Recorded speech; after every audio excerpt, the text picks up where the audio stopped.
ಇನ್ನೇನು ಪ್ರತಿ ವರ್ಷದಂತೆ ಈ ವರ್ಷವೂ ಕೂಡ ನಾವು ನಾಗರ ಪಂಚಮಿ ಹಬ್ಬ ಆಚರಿಸಲಿಕ್ಕೆ ತಯಾರಾಗಿದ್ದೇವೆ.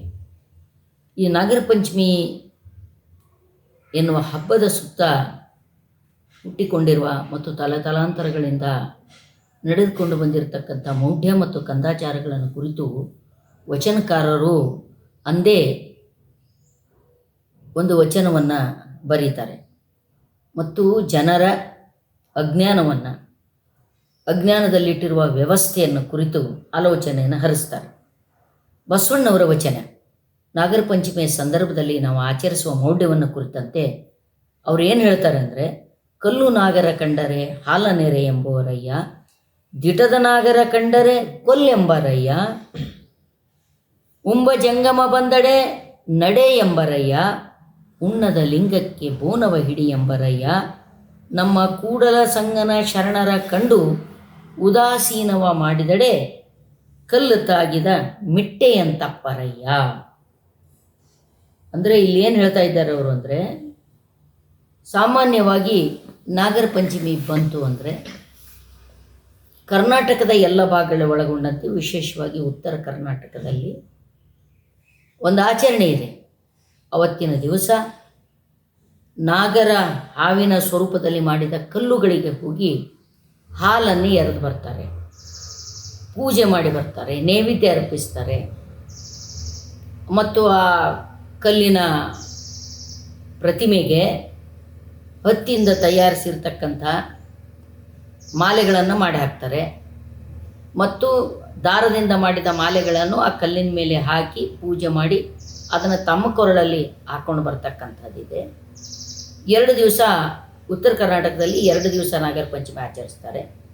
ಮೊದಲನೇ ದಿವಸ ಮನೆಯೊಳಗೇ ನಾಗರ ಪ್ರತಿಷ್ಠೆ ಮಾಡಿ ಹಾಲನ್ನು ಎರೀತಾರೆ ಮತ್ತು ಹೆಣ್ಣು ಮಕ್ಕಳಾದವರು ಅಣ್ಣ ತಮ್ಮಂದಿರು ಸುಖವಾಗಿರಬೇಕು, ಅವ್ರಿಗೆ ಯಾವ ಬಾಧೆಗಳು ಬರಬಾರ್ದು ಅಂಥೇಳಿ ಅಣ್ಣ ತಮ್ಮಂದಿರಿದ್ದವರು ಉಪವಾಸ ಮಾಡಬೇಕು ಅಂತ ಅವತ್ತು ಉಪವಾಸ ಮಾಡ್ತಾರೆ.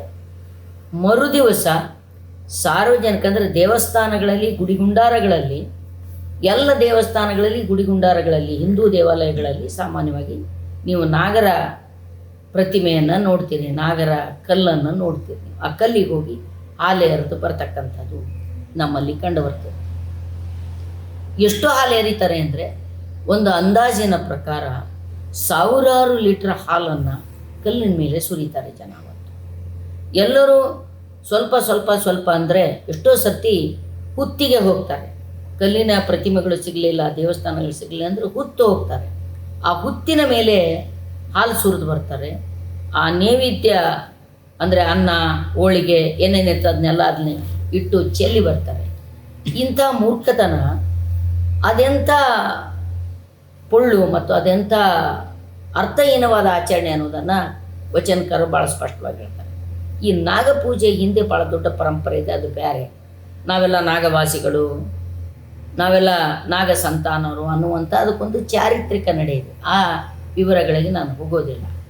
ಆದರೆ ದ್ರಾವಿಡ ವಿಶೇಷವಾಗಿ ನಾಗಪೂಜೆಯನ್ನು ಮಾಡ್ಕೊಂಡು ಬರ್ತಕ್ಕಂಥವ್ರು.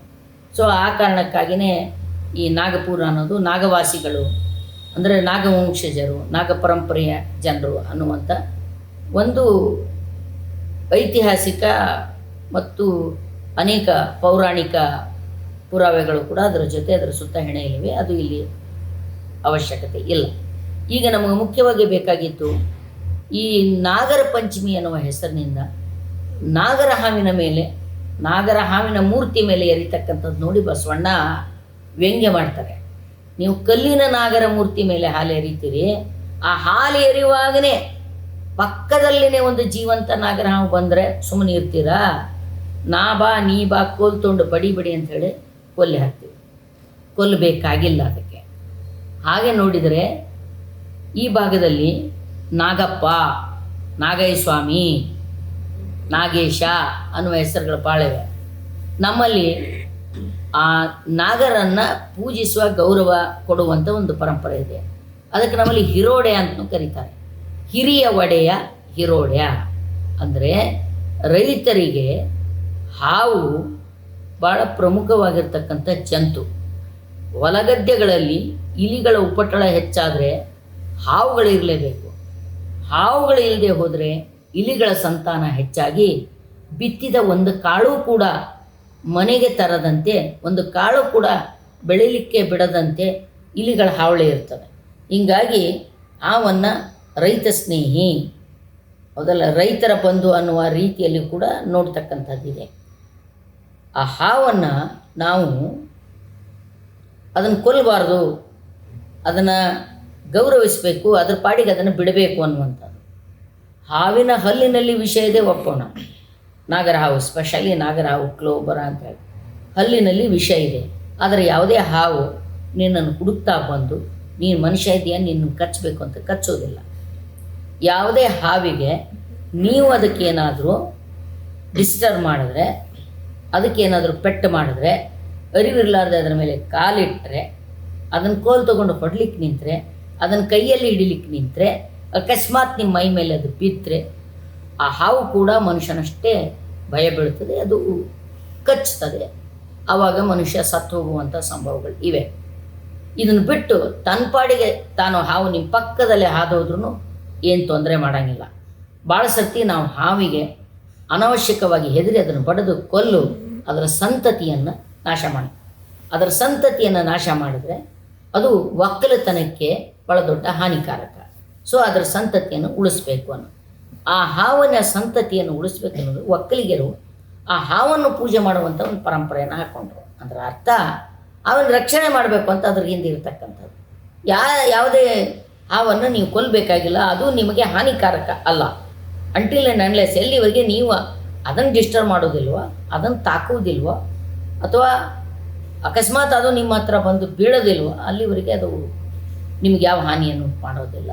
ಹಾವಿನ ಸಂತತಿ ಕೂಡ ಸೇಫಾಗಿರಬೇಕು ಅನ್ನುವಂಥ ಒಂದು ಇಕೋ ಸಿಸ್ಟಮ್, ಪರಿಸರದ ಸಮತೋಲನತೆ ಅದು ಬೇರೆ. ಆದರೆ ಇಲ್ಲಿ ಜನ ಏನು ಮಾಡ್ತಾರೆ ಅಂದರೆ, ಹಾವನ್ನು ದೇವರು ಅಂತ ಭಾವಿಸಿ ಆದಿಶೇಷ, ಈ ಭೂಮಿಯನ್ನು ಹೊತ್ಕೊಂಡು ನಿಂತಿರ್ತಕ್ಕಂಥದ್ದು ಆದಿಶೇಷ ಅನ್ನುವಂಥ ಅತ್ಯಂತ ಕಾಲ್ಪನಿಕವಾದ ಬಾಲಿಶವಾದ ಪುರಾಣಗಳು. ಇವತ್ತು ಅವೆಲ್ಲವುಗಳು ಅರ್ಥಹೀನ ಮತ್ತು ಅನಾವಶ್ಯಕ ಅನ್ನೋದೆಲ್ಲ ಸಾಬೀತಾಗಿದೆ. ಹೀಗಾಗಿ ಹಾವು ನಮ್ಮನ್ನು ರಕ್ಷಣೆ ಮಾಡ್ತದೆ, ಹಾವು ನಮ್ಮನ್ನು ನಮ್ಮ ಜೊತೆಗಿರ್ತದೆ ಅನ್ನುವಂಥ ಎಲ್ಲ ಕಲ್ಪನೆಗಳು. ಹಾವನ್ನು ಕುರಿತಿದ್ದಷ್ಟು ದಂತಕಥೆಗಳು, ಹಾವನ್ನು ಕುರಿತಿದ್ದಷ್ಟು ಮೌಢ್ಯಗಳು, ಹಾವಿನ ದ್ವೇಷ 12 ವರ್ಷ ಯಾವ ಹಾವಿಗೂ ಆ ರೀತಿ ನಿಮಗೆ ನೆನಪಿಟ್ಟು ನಿಮ್ಮ ಮುಖ ನೋಡಿ ಪರಿಚಯ ಮಾಡಿ ನಿಮ್ಮನ್ನು ಹುಡುಕಾಡಿ ಬಂದು ಕೊಲ್ಲುವಂಥ ಉದಾಹರಣೆಗಳು ಇಲ್ಲವೇ ಇಲ್ಲ. ಅದು ಸಿನಿಮಾಗಳಲ್ಲಿ ತೋರಿಸಿ, ಕಥೆಗಳಲ್ಲಿ ಹೇಳಿ, ಪುರಾಣಗಳಲ್ಲಿ ಹೇಳಿ ಜನರ ತಲೆಯಲ್ಲಿ ಇಲ್ಲದಂಥ ಬೂದಿಯನ್ನು ತುರುಕಿರ್ತಕ್ಕಂಥದ್ದು ನೋಡ್ತೇವೆ ನಾವು. ಆದ್ದರಿಂದ ವಚನಕಾರರು ಏನು ಹೇಳಿದ್ರು, ಕಲ್ಲು ನಾಗರ ಕಂಡ್ರೆ ಹಾಲು ಎರಿತೀರಿ, ದಿಟ ಅಂದರೆ ನಿಜವಾದ ಜೀವಂತವಾದ ಹಾವು ಬಂದರೆ ಎಲ್ಲರೂ ನೀನು ಹೊಡಿ ನಾನು ಹೊಡಿ, ನೀನು ಹೊಡಿ ನಾನು ಹೊಡಿ ಅಂತೇಳಿ ಅದನ್ನು ಬದುಕಕ್ಕೆ ಬಿಡಲ್ಲ ನಾವು, ಸಾಧ್ಯನೇ ಇಲ್ಲ. ಜನರ ಕಣ್ಣಿಗೆ ಬಿತ್ತು, ಅದು ಅಕಸ್ಮಾತಾಗಿ ಜನರ ದೃಷ್ಟಿಗೆ ಬಿತ್ತು ಅಂದರೆ ಅದರ ಮಾರಣ ಹೋಮ ತಪ್ಪಿತ್ತಲ್ಲ. ಅದ್ಯಾಕೆ ಹಾಗೆ ಮಾಡ್ತೀರಿ? ಅದೇ ರೀತಿ ಉಣ್ಣದ ಲಿಂಗಕ್ಕೆ ಬೋನ ಹಿಡಿತೀರಿ ಅಂದರೆ ಸ್ಥಾವರ ಲಿಂಗಗಳು, ಮೂರ್ತಿಗಳು, ಗುಡಿಗುಂಡಾರಗಳು, ದೇವಸ್ಥಾನಗಳಲ್ಲಿ ಇರ್ತಕ್ಕಂಥವಕ್ಕೆ ಹೋಗಿ ನೀವು ಬೋನ ಹಿಡಿತೀರಿ ಅಂದರೆ ನೈವೇದ್ಯ ಹಿಡಿತೀರಿ. ಸಾಮಾನ್ಯವಾಗಿ ಎಲ್ಲ ದೇವಸ್ಥಾನಗಳಲ್ಲಿ, ಎಲ್ಲ ಗುಡಿಗುಂಡಾರಗಳಲ್ಲಿ ಒಂದಿಲ್ಲ ಒಂದು ರೀತಿಯ ತಿನ್ನಲಿಕ್ಕೆ ಯೋಗ್ಯವಾದ ವಸ್ತುಗಳನ್ನು ನೈವೇದ್ಯವಾಗಿ ಅರ್ಪಿಸ್ತೇವೆ ನಾವು. ಎಲ್ಲಿ ದವಸ ಧಾನ್ಯಗಳು ಅರ್ಪಿಸ್ತೇವೆ, ಎಲ್ಲಿ ಮಾಡಿದ ಇದನ್ನು ಅರ್ಪಿಸ್ತೇವೆ. ಮತ್ತು ಅಷ್ಟೇ ಅಲ್ಲ, ದೇವರ ಅಭಿಷೇಕದ ಹೆಸರಿನಲ್ಲಿ ಹಾಲು, ತುಪ್ಪ, ಮೊಸರು, ಬೆಣ್ಣೆ ಇತ್ಯಾದಿಗಳನ್ನೆಲ್ಲ ಹಾಕಿ ತೊಳೆದು ಅದನ್ನು ನಾವು ವ್ರತ ಹಾಳು ಮಾಡ್ತೇವೆ. ಆದರೆ ಅದೇ ಹಸಿದ ವ್ಯಕ್ತಿ ಬಂದರೆ ಒಂದು ತುತ್ತು ಅನ್ನ ಹಾಕದ ಈ ಸಮಾಜ, ಉಣ್ಣುವ ಜಂಗಮ ಬಂದರೆ ನಡೆ ಎಂಬರಯ್ಯ. ಜಂಗಮ ಅನ್ನೋದು ಇಲ್ಲಿ ಜಾತಿವಾಚಕ ಅಲ್ಲ. ಶರಣರ ಯಾವ ವಚನಗಳಲ್ಲಿ ಜಂಗಮ ಅನ್ನೋದು ಜಾತಿವಾಚಕವಾಗಿ ಬಂದಿಲ್ಲ. ಜಂಗಮ ಅನ್ನೋದು ಸಮಾಜ. ಜಂಗಮ ಅನ್ನೋದು ಇಲ್ಲಿ ಈ ವಚನದ ಕಾಂಟೆಸ್ಟಿನಲ್ಲಿ ಹೆಂಗೆ ಅರ್ಥ ಮಾಡ್ಕೊಳ್ಬೇಕು, ಜಂಗಮ ಅಂದರೆ ನೀಡಿ ಪೀಪಲ್, ಅಂದರೆ ಅದರ ಅವಶ್ಯಕತೆ ಇದ್ದಿರ್ತಕ್ಕಂಥವ್ರು. ಅದಕ್ಕೆ ಶರಣರು ಹೇಳಿದ್ದು ದಾಸೋಹ. ದಾಸೋಹ ಅಂದರೆ ಹಂಚಿಕೊಂಡು ತಿನ್ನೋದು, ದಾನ ಅಲ್ಲ. ದಾಸೋಹ ಅಂದರೆ ಹಂಚಿಕೊಂಡು ತಿನ್ನೋದು. ನೀವು ಸತ್ಯಶುದ್ಧ ಕಾಯಕದಿಂದ ಪ್ರಾಮಾಣಿಕವಾಗಿ ಸಂಪಾದನೆ ಮಾಡಿದ್ದನ್ನು ನೀವು ಮಾತ್ರ ಗುಡ್ಡೆ ಹಾಕೋಬೇಡಿ, ನೀವು ಮಾತ್ರ ಸಂಗ್ರಹ ಮಾಡ್ಕೋಬೇಡ್ರಿ, ಅದನ್ನು ಹಂಚಿಕೊಂಡು ತಿನ್ನಬೇಕು. ಯಾಕಂದರೆ ಸಂಪತ್ತಿನ ಮೇಲೆ ಸರ್ವರಿಗೂ ಸಮಾನವಾದ ಅಧಿಕಾರ ಇದೆ. ನಿಸರ್ಗದಲ್ಲಿ ಯಾವ ಭೇದ ಭಾವ ಅಥವಾ ತಾರತಮ್ಯ ಇಲ್ಲ. ಇಲ್ಲ ನಾವು ದುಡಿದು ಅವ್ರಿಗೆ ಯಾಕೆ ಕೊಡ್ಬೇಕ್ರಿ ಅಂತ. ಅವರಿಗೆ ಅಂದರೆ ದುಡಿಲಿಕ್ಕೆ ಶಕ್ತಿ ಇದ್ದವ್ರಿಗೂ ಸಾಮರ್ಥ್ಯ ಇದ್ದವ್ರಿಗೆಲ್ಲ ನೀವು ಕೊಡಬೇಕಾದದ್ದು. ಯಾರು ದುರ್ಬಲರಿದ್ದಾರೋ ಸಮಾಜದಲ್ಲಿ, ಯಾರು ದುಡಿಯುವಂಥ ಶಕ್ತಿಯ ಕೊನೆಯ ಹಂತದಲ್ಲಿದ್ದಾರೋ, ಯಾರು ರೋಗ ರುಜಿನಿಂದ ಬಳಲ್ತಾ ಇದ್ದಾರೋ, ಯಾರು ಈ ವ್ಯವಸ್ಥೆ ಕಾರಣಕ್ಕಾಗಿ ದುಡಿದರೂ ಕೂಡ ಹೊಟ್ಟೆ ತುಂಬ ಉಣ್ಣದಂಥ ಒಂದು ಸಾಮಾಜಿಕ ತಾರತಮ್ಯಕ್ಕೆ ಬಲಿಯಾಗಿದ್ದಾರೋ ಅಂಥವರಿಗೆ ಜಂಗಮ ಅಂತ ಜಂಗಮ ಅಂದರೆ ಸಮಾಜ, ಜಂಗಮ ಅಂದರೆ ಜ್ಞಾನ, ಜಂಗಮ ಅಂದರೆ ಚಲನಶೀಲತೆ, ಹೀಗೆ ಅನೇಕ ಅರ್ಥ ಪರಂಪರೆಗಳ ವಚನಗಳಲ್ಲಿವೆ. ಆದ್ದರಿಂದ ನಾಗರ ಪಂಚಮಿ ದಿವಸ ದಯವಿಟ್ಟು ಯಾರೂ ಕೂಡ ಹುತ್ತಿಗೆ ಹಾಲು ಎರೆಯುವುದಾಗಲಿ, ನಾಗ ಪ್ರತಿಮೆಗಳಿಗೆ ಹಾಲು ಎರೆಯುವುದಾಗಲಿ ಇದು ಅತ್ಯಂತ ಮೌಢ್ಯ, ಕಂದಾಚಾರ ಮತ್ತು ತಪ್ಪು. ಈ ಹಾಲನ್ನು ಎರೆಯುವ ಬದಲಿ ಇವತ್ತು ಕೋಟ್ಯಾಂತರ ಮಕ್ಕಳು ಹಾಲಿಲ್ಲದೆ ಸಾಯುತ್ತಿರುವಂಥ ಹಂತವನ್ನು ಇವತ್ತಿಗೂ ಎದುರಿಸ್ತಾ ಇದ್ದೇವೆ. ಅಫ್ಕೋರ್ಸ್ ಒಂದು 10-20 ವರ್ಷಗಳ ಹಿಂದಿನಕ್ಕಿಂತ ಇವತ್ತು ಹಾಲಿನ ಉತ್ಪಾದನೆ ಜಾಸ್ತಿ ಇದೆ. ಹಾಲು ಸುಲಭವಾಗಿ ಎಲ್ಲರಿಗೂ ದಕ್ತಾ ಇದೆ. ಅವಶ್ಯಕತೆಗಿಂತಲೂ ಹೆಚ್ಚು ಹಾಲು ಉತ್ಪಾದನೆ ಮಾಡಿವೆ ಅಂತ ಹೇಳಿಕೊಳ್ಳುವಾಗಲೂ ನಮ್ಮಲ್ಲಿ ಉತ್ಪಾದನೆ ಏನೋ ಇದೆ, ಹಾಲಿನ ಸಂಗ್ರಹ ಏನೋ ಇದೆ, ಆದರೆ ಈ ಹಾಲು ಸರ್ವರಿಗೂ ಸಿಗುತ್ತಿದೆಯೇ? ಇಲ್ಲ. ಮಾರ್ಕೆಟ್ನಲ್ಲಿರುವಂಥ ಧಾರಣೆ ನೀವು ನೋಡ್ತಾ ಇದ್ದೀರಿ. ವರ್ಷ 2 ವರ್ಷಕ್ಕೊಮ್ಮೆ ಹಾಲಿನ ದರಗಳಲ್ಲಿ ಹೆಚ್ಚಳ ಆಗ್ತಾ ಇದ್ದೇನೆ. ಆ ಹಾಲನ್ನು ಸಂಸ್ಕರಣ ಮಾಡುವುದು, ಹಾಲನ್ನು ಮಾರಾಟ ಮಾಡುವುದು, ಇದಕ್ಕಾಗಿ ವೆಚ್ಚ ಹೆಚ್ಚಾಗ್ತಾ ಇದೆ ಅಂತ ಹೇಳಿ ಅದು ಮಾರಾಟ ಆಗ್ತಾ ಇದೆ. ಹಾಗಾದರೆ ಬಡವರಿಗೆ ಹೊಟ್ಟೆ ತುಂಬ ಕುಡಿಲಿಕ್ಕೆ ಹಾಲು ಸಿಗೋದಿಲ್ಲ, ಬಡವರ ಮಕ್ಕಳಿಗೆ ಪೌಷ್ಟಿಕಯುತವಾದಂಥ ಹಾಲು ಸಿಗೋದಿಲ್ಲ, ಅದೇ ಜೊತೆ ತುಪ್ಪ ಸಿಗೋದಿಲ್ಲ, ಮೊಸರು ಸಿಗೋದಿಲ್ಲ. ಅಂಥದ್ದು ನಾವು ನೀವು ಕಲ್ಲಿನ ಮೇಲೆ ಸುರಿತೀರಲ್ಲ, ಜೀವಂತ ಇದೆಂಥ ವಿಪರ್ಯಾಸ, ಇದೆಂಥ ದುರಂತ. ಸೊ ಹೀಗಾಗಿ ಕಲ್ಲಿನ ನಾಗರಕ್ಕೆ ಹಾಲು ಎರಿತಕ್ಕಂಥದ್ದು ತಪ್ಪು. ಅದು ಯಾವ ಧರ್ಮ ಸಿದ್ಧಾಂತಗಳಲ್ಲಿ ಕೂಡ ಇಲ್ಲ. ಅದೊಂದು ಮೌಢ್ಯ, ಅದೊಂದು ಕಂದಾಚಾರ.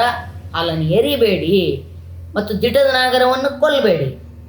ಕಲ್ಲು ನಾಗರಿಗೆ ಹಾಲು ಎರಿಬೇಡಿ, ಜೀವಂತ ನಾಗರನ್ನು ಕೊಲ್ಲಬೇಡಿ.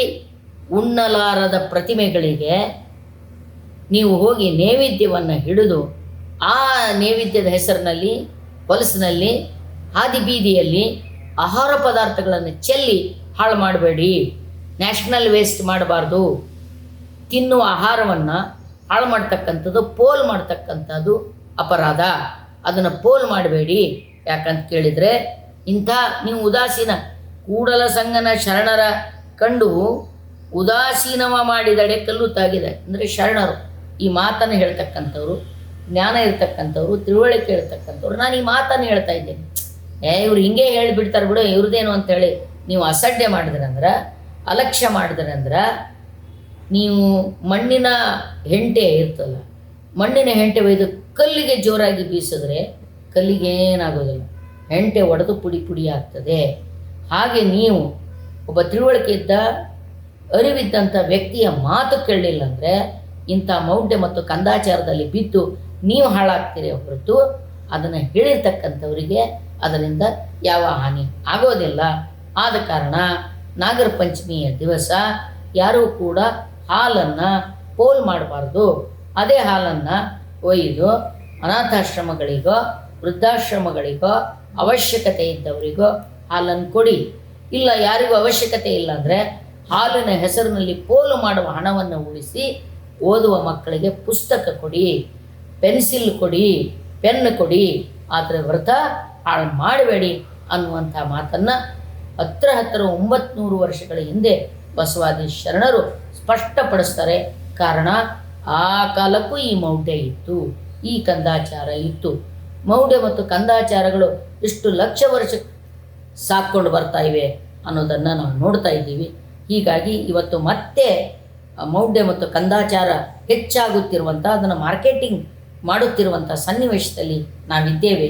ಈಗಾದರೂ ನಾವು ಎಚ್ಚೆತ್ತುಕೊಳ್ಳೋಣ, ವೃಥ ಪೋಲು ಮಾಡೋದನ್ನು ನಿಲ್ಲಿಸೋಣ ಅನ್ನೋದು ವಚನಕಾರರ ಆಶಯ.